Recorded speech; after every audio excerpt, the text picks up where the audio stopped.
swanky new medieval platform shoes are done, and I am so pleased how they turned out. Called pianelle in Italian, these are intended to keep me and my skirts out of the mud and the muck and protect my delicate shoes against the elements and perhaps even against myself. There is an extant pair of these dating to 1495 that belong to Beatrice d'Este. They are beautiful, and I do have a pair like that.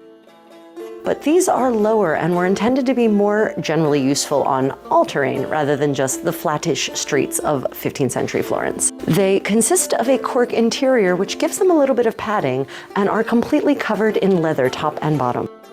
The bottom leather is heavier than the top leather, which should give it some longevity. But now that I've had a chance to test drive them over a 4-day 15th century immersive event, I'm ready to report back the results. I wore them over a variety of uneven surfaces, from pavement and mud to gravel and grass. As always, I put them through all their paces, including dancing. They were super comfortable, and I had no problem doing even the most complex dance moves in them, which in my book is a win. Authentic 15th century dances, of course. But what are the lessons learned from making this pair? Let's dive in piece by piece. Let's start with the top. The straps were very comfortable, but they were a little loose to start with, and as anticipated, they became looser over the course of wearing. So we're going to have to cut them, narrow them down, and then stitch them back together. That's going to interfere with the beautiful pattern a bit, but I think it will be fine. And in any case, if anyone is looking that closely at my feet, they probably have a foot fetish. You can see here in this recording of me dancing how far forward my feet are in the shoes. This was after 4 days of wear and tear, which, as you know, if you're my clothes, that's a lot. One of the big issues is that we did not dig the channel on the bottom sole stitching deeply enough. We knew this from the first pair. We thought we'd made it deep enough, but we're really going to have to make that stitching channel deeper, which means we're probably going to end up having to redo a lot of this stitching here, as you can see. It should be no surprise to anyone who knows how I move that the toes have completely worn away. You can see how I move in them here, particularly in this dance video. Beatrice's pianelle seemed to have a similar wear point, although she achieved hers presumably over a lifetime of wearing versus my 4 days. But hey, you know, I'm the Contessa. Overall, I am super happy how these turned out. They were comfortable, they did their job of keeping me out of the mud, and the broad base really allowed me to pretty much triumph over any obstacles. Would you wear these pianella? Do you have any questions? Let me know in the comments below. Until next time, stay creative, everyone. Medieval Monster Monday. The myth of the mermaid has existed for thousands of years.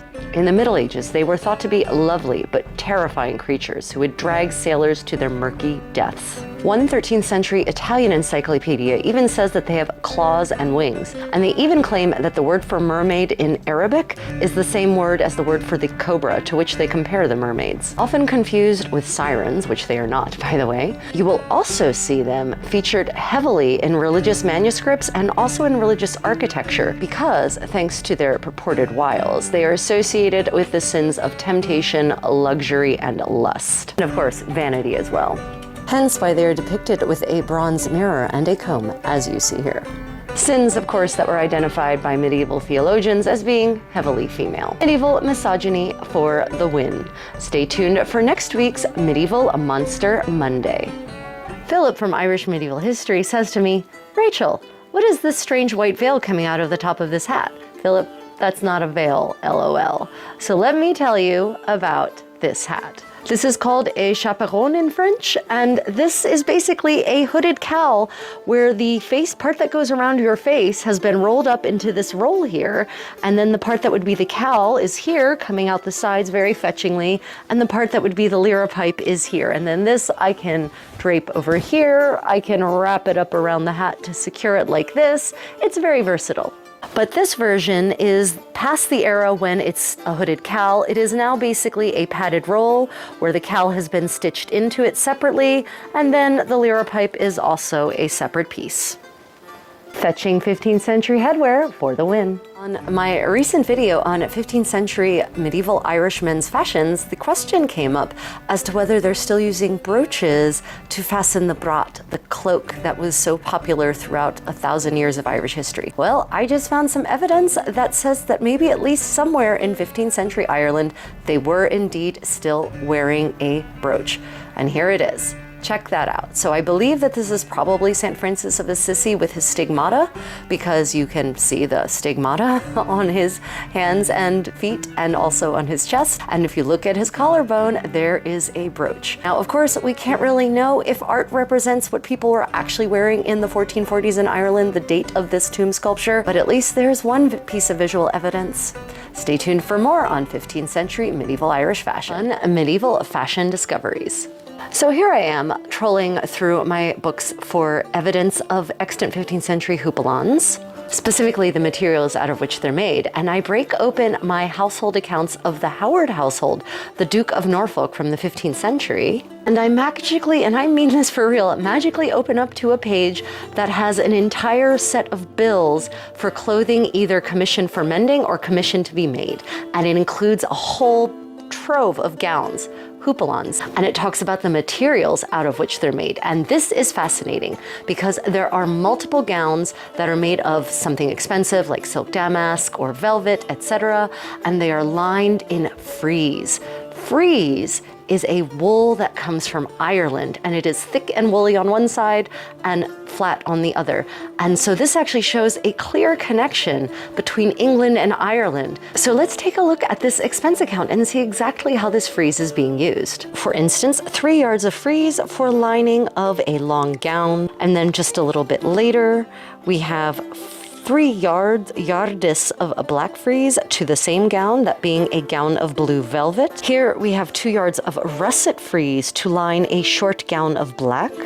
Point is, it's not only fur that's being used to line luxurious fabrics to create warmth, it is this wonderful woolly wool as well. In fact, the same wool out of which the Irish brat, the famous Irish cloak, were made as well, which makes it possible that this wool was imported from Ireland. Fun medieval living history with the Creative Contessa. I am trawling through the household accounts of the Duke of Norfolk from the 15th century, 1467 to be precise. And here I have come across an entry for olive oil to be used for harness. Harness is the 15th century word for armor, generally metal.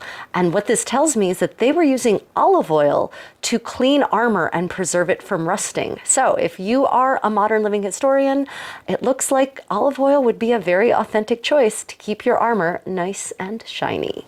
Fun medieval fashion facts with the Creative Contessa. Prostitutes all throughout medieval Europe were not only dressed entirely covering all of their body, they were required to wear more clothes than the average woman, and special clothes. For instance, in a medieval London in the 15th century, we have not one but 2 separate chronicles at least that say that prostitutes had to actually wear striped hoods. Here's how the language of those chronicles goes. And it's real fun. Listen to this. All the strumpetes that micht be taken in London were made to wear rey hoods. That's in 1540, and then later on in the century, in 1465, all the common strumpetes should wear rey hoods. Which makes one wonder what the uncommon strumpets are supposed to do. Here's my new find, Irish medieval figure sculpture. And I cannot be more happy than this set of books for the study of medieval Irish fashion.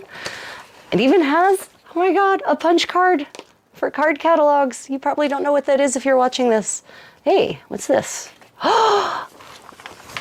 It's a map of the location of all of the things in this book. How cool is that? And in fact, I'm going to tell you, ladies and gentlemen, I don't think anyone else ever looked at this book. It is pristine and crisp.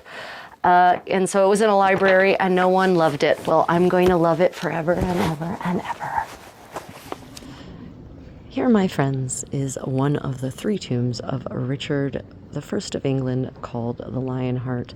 We are at Rouen Cathedral, and this is actually the tomb that contains his embalmed heart, which was discovered during renovations in 2013. So his heart's buried here, his intestines are at Chalut, and his body is at Fonvaux. So yeah, nice to know that most kings of England from that period are not buried at all in England.